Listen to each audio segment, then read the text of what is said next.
ከሰሞኑ የኢቢኤስ ቴሌቪዥን አሉኝ ከሚላቸው ፕሮግራም አቅራቢዎች መካከል አንዱና ዋነኛው የነበረው አርቲስት ነጻነት ወርቅነህን በሞት ምክንያት ካጣው በኋላ በቴሌቪዥን ጣቢያ ውስጥ እጅግ በጣም ከፍተኛ መደናገጥን ፈጥሯል። ከሰሞኑ ተወዳጁን የቤተሰብ ጨዋታ አቅራቢ የሆነውን አርቲስት ነጻነት ወርቅነህን በሞት ያጣውና ከባድ ሐዘን ውስጥ ወድቆ የነበረው ኢቢኤስ ቴሌቪዥን አሁን ደግሞ ጣቢያው ዛሬ እዚህ እንዲደርስና ብዙዎች እንዲወዱት ምክንያት የሆነውን መስራቹን በሞት ማጣቱ ከፍተኛ መደናገጥ ፈጥሮበታል።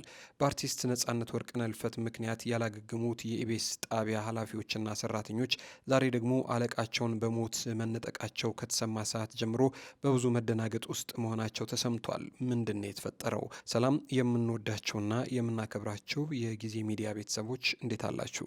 በያላችሁበት የዓለም ጫፍ በያላችሁበት የሀገር ጥግ ሁሉ ሰላም፣ ፍቅር፣ ጤና ትሆኑ ዘንድ ዘወትር ምኞታችን ነው። የምትከታተሉት ጊዜ ሚዲያን ነው። በዛሬው መሰናዷችን እጅግ በጣም ተወዳጅ የሆነውን የኢቢኤስ ቴሌቪዥን መስርተው እዚህ ያደረሱትን እንዲሁም ደግሞ ስራ አስፈጻሚ ሆነው እስከዛሬ ሲያገለግሉት የነበሩትን አቶ አማን ፍሳጽዮን በተመለከተ ህልፈታቸው ተሰምቷል። አቶ አማን ፍሳጽዮን ማን ነበሩ? ምንድነው የተፈጠረው ነገር የሚለውን ጉዳይ እስከ ፕሮግራማችን ፍጻሜ ድረስ አብራችሁን ቆዩና መሰናዷችንን ተከታትላችሁ አድምጡልን። አብራችሁን ስለምትቆዩ እናመሰግናለን። ክበሩልን።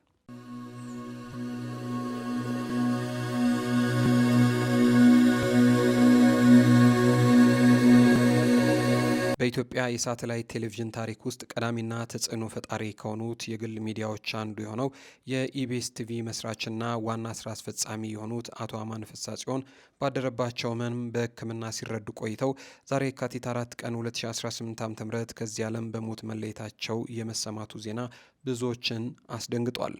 የኢቢኤስ ቴሌቪዥን ማኔጅመንት እንዳወጣው መደበኛ መግለጫ ከሆነ በየማህበራዊ ሚዲያ ላይ የተሰራጨውና ግለሰቡ ከዚህ ዓለም በሞት ተለይተዋል የሚለውን ዜና በተመለከተ የአቶ አማንን ህልፈት በከፍተኛ ሐዘን ውስጥ ሆኖ እውነት መሆኑንም አረጋግጧል። ተቋሙ በመግለጫው ለኢትዮጵያ ሚዲያ እድገትና ለጣቢያችን ስኬት የማይተካ ሚና የተጫወቱት የታላቁ ራዕይ ባለቤት የሆኑት ብርቱ ሰው ዛሬ እንደ ቤተሰብ እንደ ጣቢያም ብናጣቸውም የአቶ አማን ፍሳጽዮን ራዕይ ግን ይቀጥላል ሲል የቴሌቪዥን ጣቢያው በአቶ አማን ፍሳጽዮን ህልፈት የተሰማውን ሐዘን ገልጿል።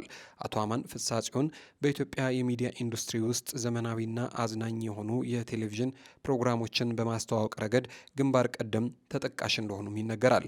በተለይም እንደ አውሮፓውያን አቆጣጠር በ2008 በዩናይትድ ስቴትስ ሲልቨር ስፕሪንግ ሜሪላንድ ውስጥ የኢቢኤስ ቴሌቪዥንን በመመስረት በውጭ የሚኖረውን ኢትዮጵያዊና ትውልድ ኢትዮጵያዊ ከሀገሩ ባህልና ዜና ጋር ለማገናኘት ትልቅ ድልድይ በመሆን እንዳገለገሉም ይናገራሉ። ጣቢያው ወደ ኢትዮጵያ በስፋት በመግባት በርካታ ወጣት የሚዲያ ባለሙያተኞችንም አቅራቢዎችንና የኪነ ጥበብ ሰዎችን ወደ አደባባይም ሊያወጣ ችሏል። በኢትዮጵያ ቴሌቪዥን የይዘት አቀራረብ ላይ ከፍተኛ ጥራት ወይንም ሃይ ዴፊኒሽን አሊያ ደግሞ ኤችዲ ተብሎ በሚጠራው ስርጭትና ዘመናዊ የቶክ ሾው አይነቶችን በማስተዋወቅ ረገድም አሻራቸው የጎላ እንደነበርም ይነገራል። አቶ አማን ለኢትዮጵያ የሚዲያ ነጻነትና እድገት ትልቅ አስተዋጽኦ ያበረከቱ፣ በስራቸው ደግሞ ለብዙዎች አርያና አበረታች የነበሩ ሰው ናቸው በሚል በስራ ባልደረቦቻቸውና በአድናቂዎቻቸው ዘንድ ሲገለጹ ቆይተዋል። አብዛኛው ሕዝብ በተለይ ደግሞ የኢቢኤስ ቴሌቪዥን ተከታዮችና አድናቂዎች የቴሌቪዥኑ ባለቤቶችንም ሆነ ስራ አስፈጻሚዎችን ለረጅም ጊዜ የማየት እድል አልነበረውም። እዚህም ምክንያት ይህንን የመሰለ የቴሌቪዥን ጣቢያ የመሰረቱ ባለቤቶች እነማን ናቸው የሚሉ ጉጉቶችና ጥያቄዎች ለረጅም ጊዜ በህብረተሰቡ ውስጥ ሲመላለሱ ቆይተው እንደነበር ይታወቃል። አንድ ወቅት ላይ አዲስ ምዕራፍ በተሰኘ ፕሮግራም ላይ በቀረበ አንዲት ብርቱካን በተባለች ግለሰብ የህይወት ታሪክ ላይ የሚያውጠነጥን መሰናዶ ከተሰራና ጉዳዩ ያልተጠበቀ መንገድ ከመያዙ ጋር ተያይዞ አቶ አማን ፍሳጽዮን በህግ ቁጥጥር ስር መዋላቸው ሲታወቅ መታወቃቸው ጀመረ። ከስር ከተፈቱም በኋላ ለመጀመሪያ ጊዜ ወደ ቴሌቪዥን መስኮት ብቅ ብለው ከጉዳዩ ጋር ተያይዞ የተፈጠረውን ስህተትና የቴሌቪዥን ጣቢያው ከድብቅ አጀንዳው ጋር ተያይዞ ምንም አይነት ተልዕኮ እንደሌለው በማስረዳት ይቅርታ ሲጠይቁ መታየታቸው ሰፊው ህዝብ በስፋት እንዲያውቃቸው እድል የፈጠረ አጋጣሚ እንደነበርም ይነገራል።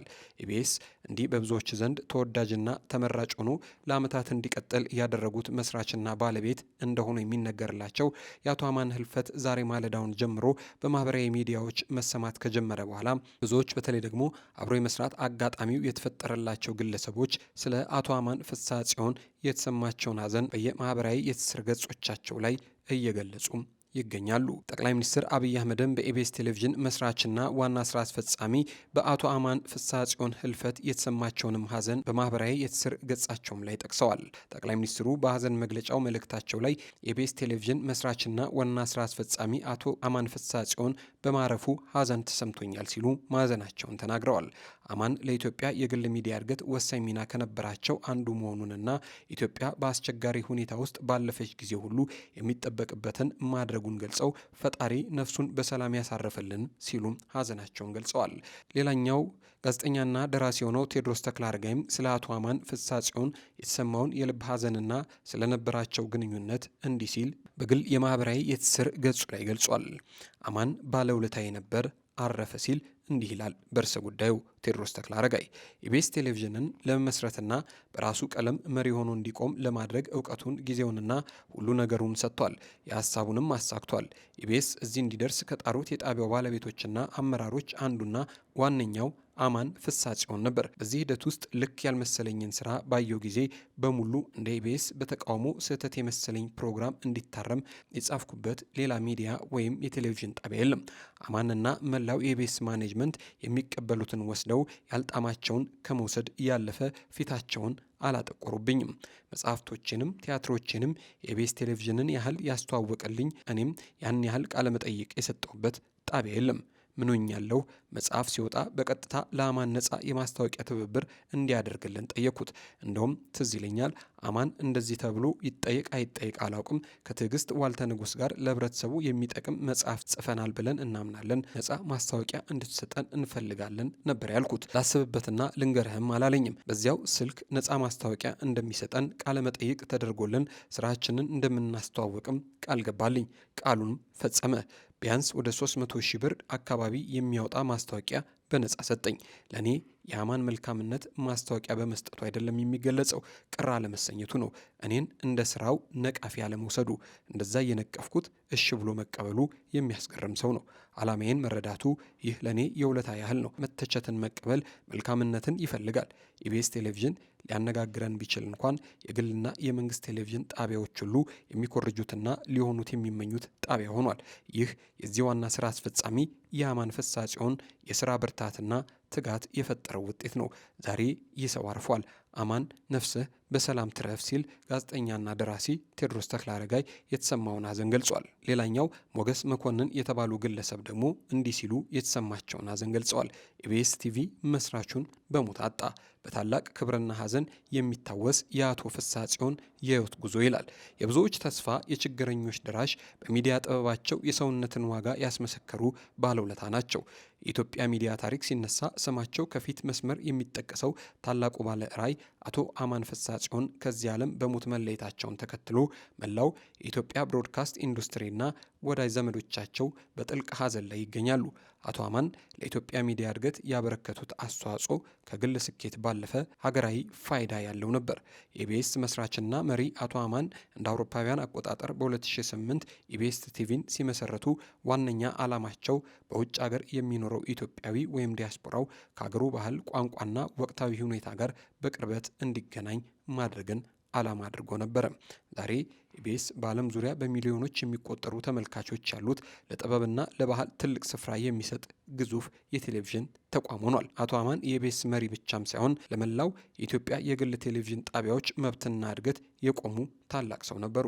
የኢትዮጵያ ብሮድካስተሮች ማህበር ወይንም ደግሞ ኤኢቢ መስራችና ሰብሳቢ፣ የግል የቴሌቪዥን ጣቢያዎች ተደራጅተው መብታቸውን እንዲያስከብሩና በጋራ እንዲያድጉ ትልቅ ስራ ሲሰሩ የቆዩ ግለሰብ ነበሩ።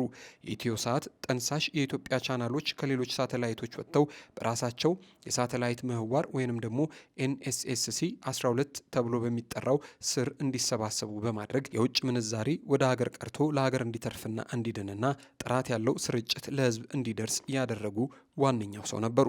በአሜሪካ የኢትዮጵያ ንግድ ምክር ቤት እውቅና የተሰጣቸው አቶ አማን የሚዲያ ስራን ከንግድ ስኬት ጋር በማጣመር በመቶዎች ለሚቆጠሩ ወጣቶችም የስራ ዕድል ፈጥረዋል። በተለይም በዘመናዊ የቶክ ሾው እና የመዝናኛ ፕሮግራሞች በኢትዮጵያ እንዲለመዱ መንገዱን የቀደዱ ቀዳሚው ሰው ናቸው። ከሚዲያ ስራቸው ባሻገር አቶ አማን ለብዙ አቅመ ደካማ ኢትዮጵያውያን የደረሱ በችግር ውስጥ ያሉትን የረዱና ለሰው አዛኝ የነበሩ ደግ ሰው ነበሩ። በዝግጅቶቻቸውም ሆነ በግል ህይወታቸው የብዙዎችን ህይወት በበጎ ተጽዕኖ የቀየሩ ሰው ናቸው። የአቶ አማን ህልፈት ለአንድ ተቋም ብቻ ሳይሆን ለሀገርም ትልቅ ኪሳራ ነው። ሆኖም ግን የፈጠሩት ተቋም የሰሩት በጎ ስራና ያሳዩት የጽናት መንገድ ለብዙዎች አርአያ ሆኖ ይኖራል።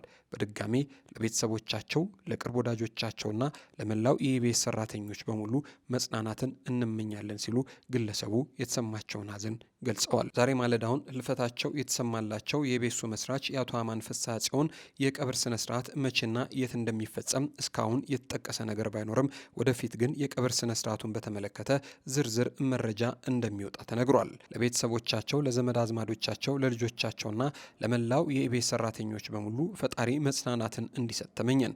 እናንተም ውድ የጊዜ ሚዲያ ቤተሰቦች አብራችሁን ስለቆያችሁ ክበሩልን፣ ክብር ይስጥልን። እናመሰግናለን።